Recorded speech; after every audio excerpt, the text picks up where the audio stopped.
Gugere gugere. Buraya geleceğiz.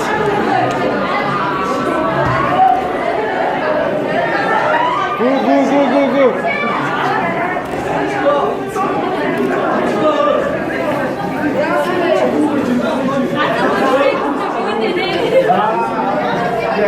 İris mi olsun?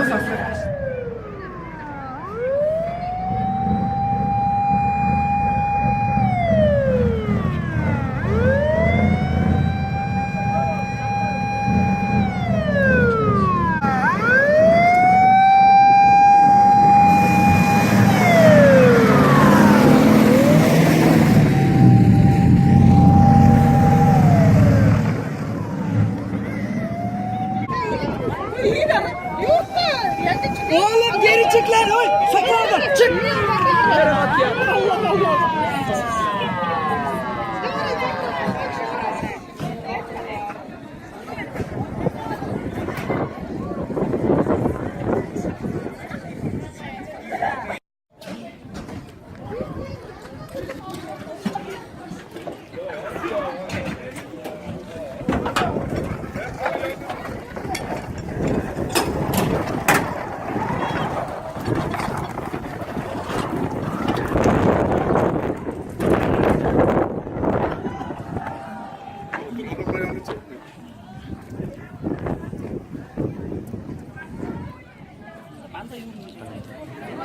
Çekin ya çekin.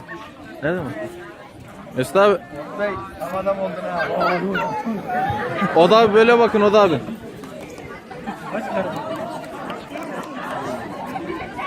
Beni mi seçtiniz ya? Abi sen... Seni seçtim Pikachu. Bot Bey. O da abi. Yakarım lan burayı.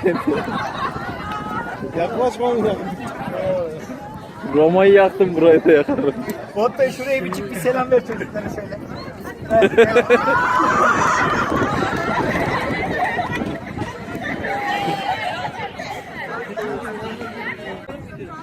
Hayır, rüzgar öyle esiyor ya. Toz içinde kalsın.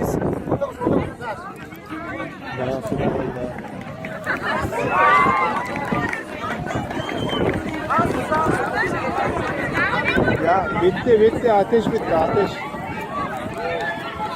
İnşallah doludur içi. Bu adamlara sıkacak. Adamlara sıkacak abi. İyi yanmaz inşallah.